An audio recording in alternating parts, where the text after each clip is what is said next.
You've probably seen the headlines this week: prepare for war, war footing, conflict at our door. And listen, I'm not here to do doom, I'm not here to do party politics. This is Charlie survival, calm, practical preparedness for normal people. But I am going to be honest with you, when officials start saying prepare the whole country, that's worth translating into reality, because modern disruption doesn't start with tanks. It starts with your power, your phone, your fuel, your banking and your deliveries. So today I'm translating the noise into one thing. What does war readiness actually mean for a normal UK household, and what can you do tonight, this week and this month to be less fragile?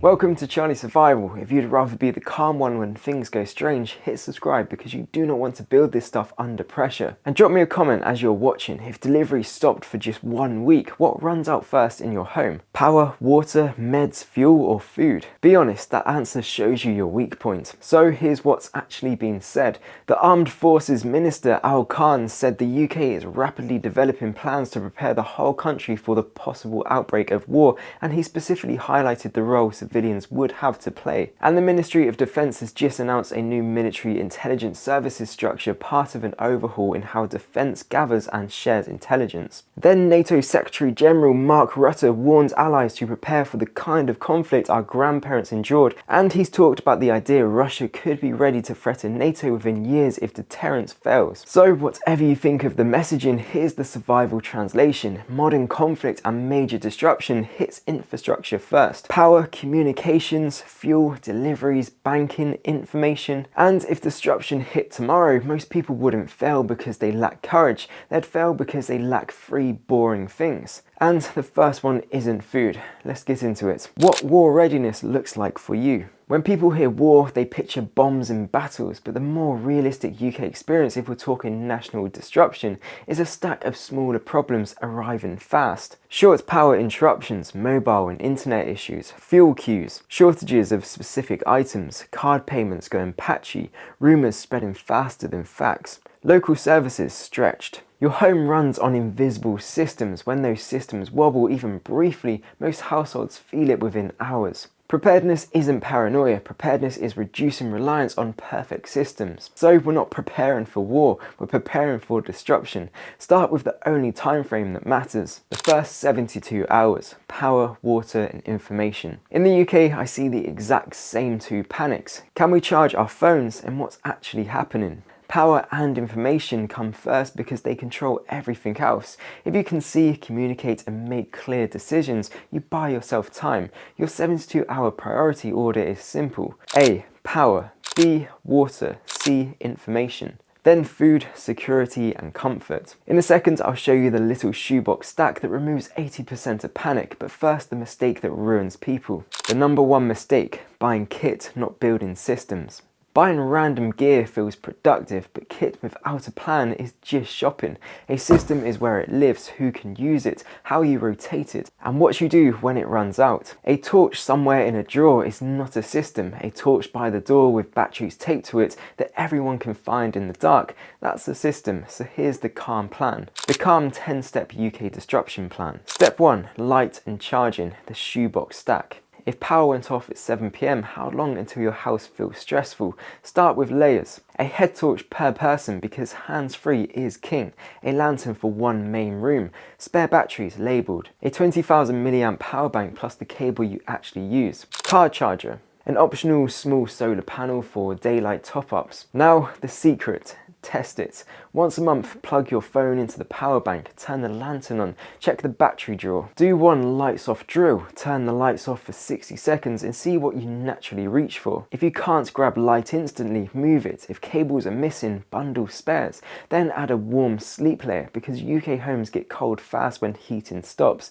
Extra duvet or sleeping bag, a hat and hot water bottle. That's your shoebox stack. See, charge, stay warm enough to think. Now the next weak point. Water. If you want to get basic preps to support everything in this list, head over to the Charlie Survival Amazon kit list. You can find everything from water filters to home survival and even car survival. Click the Amazon link in the description after this video. Step 2. Water. 9 litres is the simple target. For 72 hours, aim for 3 litres per person per day. So 1 person equals 9 litres, 2 people equals 18 litres. That's not a bunker, that's a couple of jerry cans or a rotated pack of bottles. Add a way to treat water, filter or tablets, a clean container to carry it. Rotation beats perfection. Date it, swap it into normal use, top it back up. And if you ever get warnings of storms, burst mains, planned work, fill what you can before pressure dies. Bath water isn't for drinking, but it's priceless for flushing and washing if taps go dead.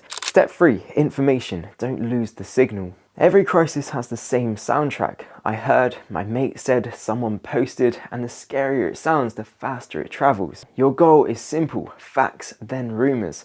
Do this: a battery radio or wind-up radio you've tested, a written list of key numbers, family, school, GP and out-of-area contact, a simple meet-up plan if the phone dies, and one modern layer: download offline maps right now when everything works. My rule is don't act on anything big until you've checked 2 solid sources. Rumours push people into fuel queues, panic buying pointless journeys.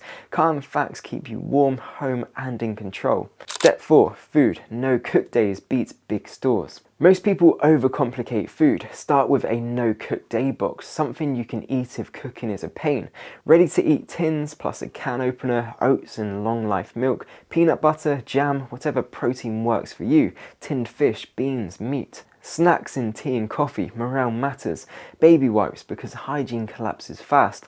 Then add a hot meal layer, camping stove plus fuel, 1 pot, lighter and windproof matches. Rotate it, eat it, replace it. If it sits there for 2 years, you don't own food, you own an experiment. Step 5. Cash and documents. Friction proofing. Card payments can be patchy, ATMs can run out, apps can glitch, so keep a small cash buffer at home, copies and photos of key documents, ID, insurance, prescriptions, a written list of important numbers. Put it in one grab folder. Bonus inside this step: fuel. Treat half a tank like empty, queues appear fast, and if you store fuel, do it safely in approved containers. Don't turn your shed into a hazard. Also, your car is a resource. It can charge your phone, it can get you somewhere safer, it can be a warm box for 10 minutes if your house is freezing. That's resilience, not panic. Step 6. Home security, defense and safety. Most people aren't coming to your house like a film. Security is boring. Good locks, motion light outside, curtains that shut properly, awareness, neighbours who talk. Safety basics count as security too, smoke alarms, and if you've ever used fuel indoors, carbon monoxide is real, get a detector. Step 7. Meds and hygiene, the silent failures. Shortages can be small but brutal. Painkillers, nappies, period products, pet food. So stock and rotate basics like paracetamol, plasters and antiseptic. If you rely on prescriptions, reorder early within the rules. Hygiene. Wipes, bin bags, soap, loo roll. If your house stays calm and your body stays okay, you stay rational. Step 8. Skills, fitness and first aid. If the UK hits serious disruption, the winners aren't the loudest. They're the ones who can carry water, stay warm, treat a cut and keep calm. This week, walk more, add basic strength, do a short rucksack carry once, learn first aid. Skills are the only prep nobody can steal. Step 9. Mindset, 3 sentences, 1 breath. When fear spikes, say, we have time, we have a plan, we will not rush.